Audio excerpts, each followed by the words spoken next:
오늘은 메시아가 행하시는 사역, 메시아가 행하시는 사역이라는 제목으로 말씀을 상고합니다. 이제 49장부터 57장까지는 초점이 메시아에게 맞춰져 있다고 그랬어요. 그런데 이제 오늘 본문에도 메시아가 행하시는 이 사역에 대하여 이제 자세하게 말씀을 시작했습니다. 사역하는 동기가 뭐냐? 왜 메시아가 사역을 하셔야 되느냐? 또 메시아는 어떤 방법으로 사역을 하실 것이냐? 그리고 어떤 결과를 사역을 통해 거두려고 하시는 것이냐? 아주 일목요연하게 너무도 정확하게 말씀을 했고 예수님이 그대로 다 행하셨어요. 그래서 완벽하게 구원받을 자가 있고 또 끝내 심판당할 자가 있다 하는 것을 오늘 밝히셨는데 이 말씀이 정말 이 성경 전체의 구원론을 대변할 수 있는 그런 중요한 말씀이에요. 첫째, 1절부터 3절에 보면 메시아가 행하시는 사역의 동기,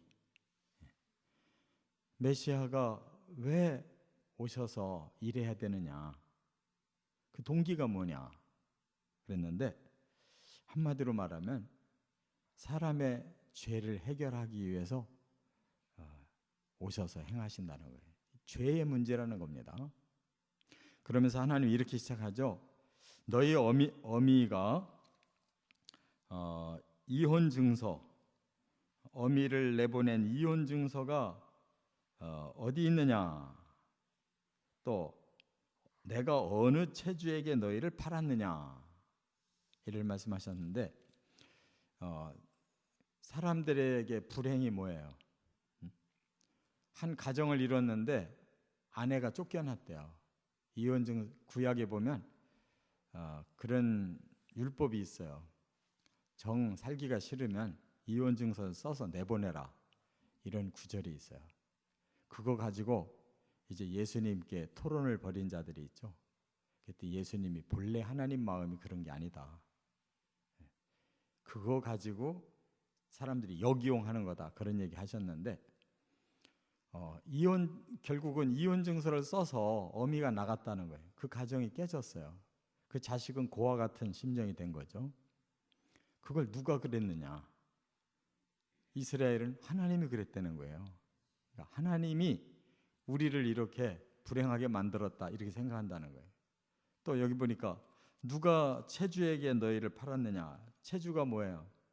돈 꿨는데 못 갚아가지고 채권자가 말하자면 몸으로 대신 팔아라 하고 끌고 가버렸다는 거예요. 종노릇하라고 하게 됐다는 거예요. 이스라엘이 이렇게 종노릇하는 불행이 왜 생겼느냐? 그러면서 너희의 죄악으로 말미암아 팔렸고 너희의 어미는 너희의 배역함으로 말미암아 내보냄을 받았느니라 이렇게 말씀했어요. 이혼의 사실은 맞는데 그 이유가 하나님이 내보낸 게 아니다. 너희가 배신을 해가지고 그래서 너희가 쫓겨난 거다. 그리고 너희들이 죄져가지고 몸이 팔린 거지 하나님이 팔아버린 게 아니다. 결과적으로 이스라엘이 멸망한 이유가 뭐냐? 너희들 죄 때문이고 너희들이 하나님을 배신한 그 까닭이다. 이렇게 말씀한 거예요. 그럼 이스라엘에게만 그 말씀했느냐? 아니에요. 모든 인류가 바로 사탄에게 속아서 하나님 명령을 거역하고 죄를 지면서부터 하나님이 버린 게 아니라 그들이 스스로 하나님을 떠나버린 거죠. 이것을 깨달아야 구원에 대한 사모함이 오는 거예요. 우리 죄 때문에 이렇게 불행하구나. 사람이 태어날 때부터 울면서 평생을 고통 가운데 울며 살다가 끝내 울면서 가는 것이 왜 그러냐? 우리 사람의 죄 때문이다.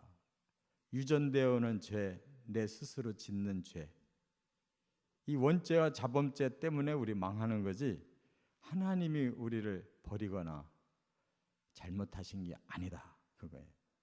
그래서 하나님이 그럼에도 불구하고 사랑하기 때문에 또 공의를 세워야 되기 때문에 순환의 메시아를 보내서 대신 죄값을 치르려고 보냈다는 거예요. 그런데 여기 보니까 2절 하반 2절에 뭐라고 그랬어요? 내가 왔어도 사람이 없었으며 내가 불러도 대답하는 자가 없었으면 어찌 됨이냐. 여기서 나는 메시아를 말해요. 계속. 그래서 메시아가 왔다는 거예요. 그런데 사람이 안 보인대요. 대답하는 자가 없다. 이스라엘 사람들이 메시아가 오셨는데 안 받아들이는 거예요. 인류에게 메시아가 오셨는데 믿는 사람이 극히 적어요. 안 믿으려고 그러는 거예요. 죄를 씻어주고 구원시켜주겠다는데도 싫다는 거예요. 왜? 그냥 죄 가운데 살고 싶다는 거예요. 그만큼 사람들이 영안이 어둡고 타락해서 죄와 더불어 뒹굴며 살고 싶어 하지 죄를 버리고 의롭게 거룩하게 선하게 구원받기 별로 원하지 않아요. 그게 전도를 해보면 알잖아요. 예? 선한 사람 같으면 얼른 받아들이고도 남을 거야. 근데 사람들이 다 악해가지고 좀 더럽게 살고 싶은 거예요. 의롭게 살고 싶어 하질 않아요. 너무 물이 너무 맑으면 고기가 없다고 그런 소리나 했었고 사람들은 적당하게 죄짓고 살고 싶다는 거예요. 그러나 하나님이 그렇다고 해서 포기할 분이 아니에요. 뭐라고 말씀하세요? 여기 보니까 내가 어찌 너희를 건질 능력이 없겠느냐. 아무리 사람들이 싫다 어떻다 해도 하나님이 사랑하는 자는 건지고야 만다는 거예요. 그래서 하나님 능력이 어느 정도냐? 꾸짖어서 바다를 마르게 하는. 그 출애굽 때 바다를 마르게 해서 이스라엘을 건네서 구원시켰잖아요. 나는 그런 여호와다. 또 뭐라고 그랬어요? 강들을 사막이 되게 하는. 강이 철철 흘러 넘쳐서 그 물 때문에 숲을 이루던 그런 곳도 내가 저주해버리면 사막 된다. 하나님의 그 구원을 끝까지 내버리는 자들은 그들을 망하게 한다는 거예요. 이렇게 또 흑암으로 하늘을 덮으신다. 어제도 뉴스 보니까 요즘에는 무슨 대낮이 그냥 새카만 밤처럼 이렇게 먼지가 몰려온다잖아요. 그런 현상이 지금 일어난다잖아요. 그게 땅이 황폐돼 가지고 그 흙이 그 돌풍에 그냥 빨아당겨져서 한번 불어대기 시작하면은 완전히 그 지역이 깜깜해진다. 햇볕이 가려져 가지고 그게 망할 징조지 뭐예요. 흙이 하늘로 올라가 버리면 어떻게 되겠어요? 이렇게 하나님의 마음을 사람들이 모른다는 거예요. 그런 권능으로 살려주려고 하는데도 죽을 짓을 한다는 거예요. 그래서 메시아가 오셔서 대신 죽어서 우리를 구원하려고 하는 줄 믿으시 바랍니다. 두 번째, 4절부터 9절까지 보면 메시아가 행하시는 사역의 방법을 말씀했어요. 그러면 메시아가 오셔서 사람을 구원하기 위해 뭘 하시느냐? 두 가지 사역이 있어요. 하나는 말씀 사역. 진리를 제대로 깨우쳐 주려고 하는 거예요. 이 구약의 말씀이 너무 어렵고 사람들이 이해를 못해요. 그래서 이 구약의 말씀을 새로 풀어주신 것이 복음이에요. 예수님이 3년 4개월 동안 계속 가르쳐 주신 말씀이 바로 메시아의 사역이에요. 그래서 우리는 예수님의 그 말씀, 예수님이 풀어주시는 그 말씀을 읽고 깨달으면 구원받는 거예요. 그런데 어떻게 다르냐? 여기 보니까 학자의 혀를 가지셨다는 거예요. 학자의 혀. 학자라는 게 뭐예요? 아주 글을 잘 깨우치는 사람들. 그 학자잖아요. 맨날 공부만 하니까 그냥 그 글의 내용을 훤히 꿰뚫고 있잖아요. 그리고 혀를 가졌다. 그 많은 잘 정리된 지식을 잘 가르친다. 바로 예수님이 그런 분이에요. 구약을 완전히 통달하고 그것을 잘 사람들의 그 마음에 와닿게 말씀을 잘 정리하고 쉽게 비유를 써가면서 제대로 알아듣게 이렇게 가르친 학자의 혀를 가진 예수님이 우리를 구원해 주신다는 거예요. 할렐루야. 그래서 복음서만 잘 읽으면 얼마든지 구원받는데 사람들이 너무 교만하고 무지해가지고 덮어버려요. 성경 안 읽어요. 일반 책도 요즘은 너무 안 읽어가지고 출판계가 다 문 닫을 판이라는데, 예수 믿는 사람들도 성경을 너무 안 읽어가지고 너무 무지해. 그래서 곤고한 자를 도와준대요. 정말 진리가 필요해서 메말라 있는 사람, 힘든 사람, 그 한마디만 들으면 살아나는데, 또 아침마다 깨우침을 주신다는 거예요. 이 새벽에 우리가 이 말씀을 배우는 것이 바로 이 구절 같은 거예요. 아침마다 하나님의 뜻을 깨우치는 거예요. 할렐루야. 이 복을 계속 받으시기 바랍니다. 또 귀를 열어서 깨우치신다는 거예요. 이 귀가 막혀 있었어요. 아무리 설교 들어도 무슨 말인지 잘 못 알아듣고 내가 원하고 있는 말이 한마디 나오면 오늘 은혜 받았대.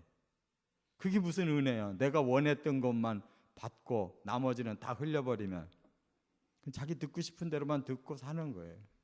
그런 사람은 자기 성을 자기 안에 쌓다가 망하는 거예요. 밖으로부터 진리가 들어와서 나를 변해야지, 나는 가만히 있고 내가 필요한 것만 받아들이고 비진리만 받아들여서 그 방향으로 살면 어떻게 되겠어요? 스스로 망하는 거예요.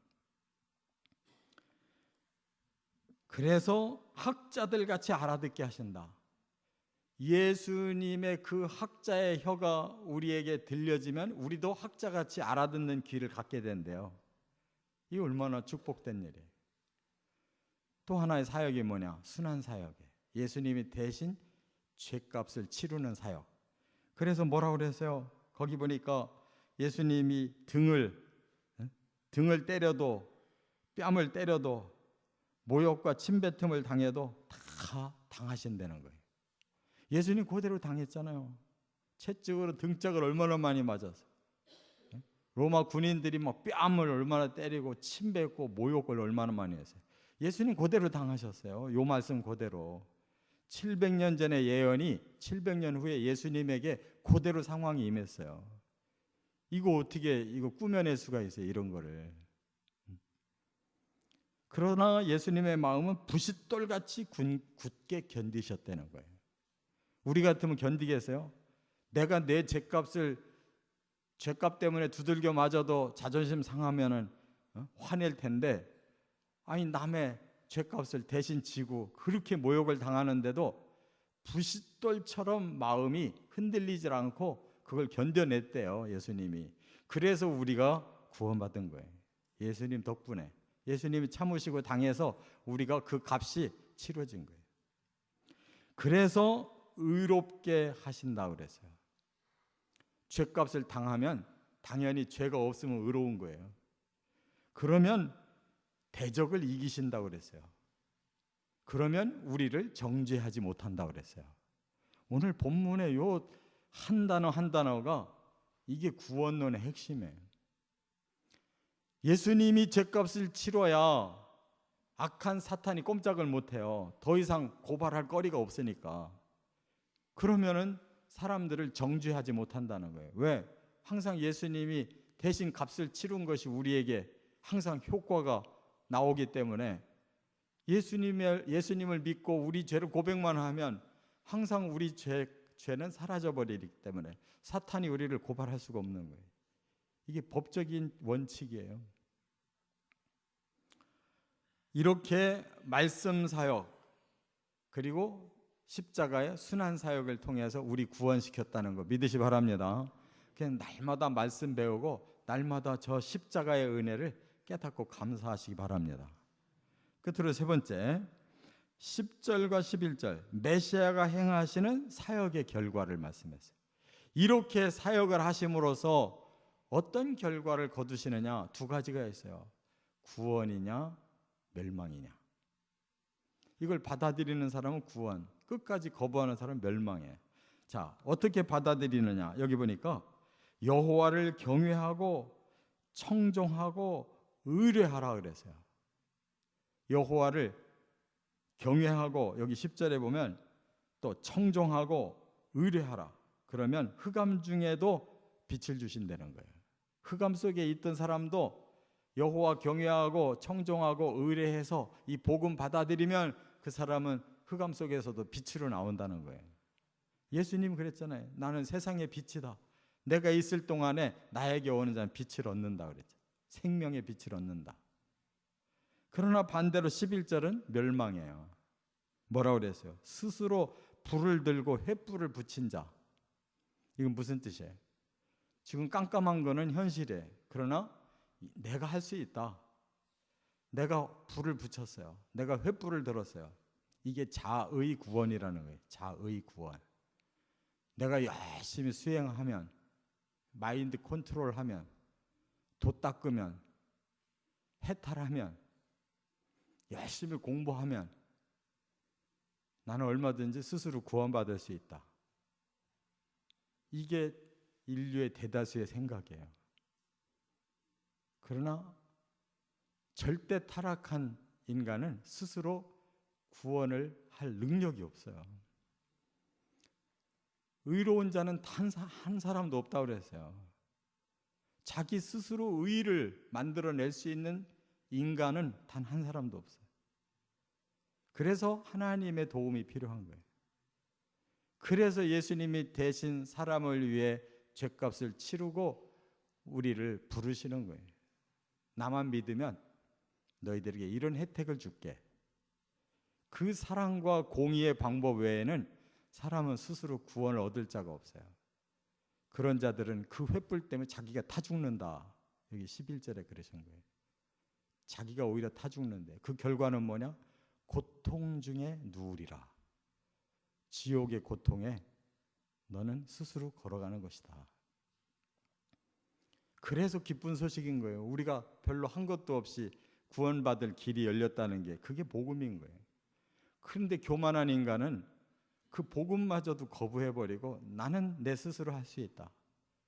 자의 종교, 자기 구원을 스스로 얻겠다고 교만을 떨고 횃불을 켰다가 그 횃불에 자기가 타 죽는다 이렇게 말씀했어요. 오늘 11절밖에 안 되는데 얼마나 완벽해요. 예수님이 이 모든 것을 그대로 행하셨잖아요. 신약성경 읽어보세요. 이거 읽고 나서 신약성경 읽어보라고. 얼마나 예수님이 명확하게 이걸 풀어가지고 우리들에게 쉽게, 예수님 말씀 들으면 우리가 가슴이 막 화끈화끈 하잖아요. 왜냐하면 이것을 우리들에게 맞게 그대로 풀었기 때문에. 하나님의 말씀에 진정으로 학자의 귀가 되셔서 꼭 구원에 이르시기를 주의 이름으로 축원합니다.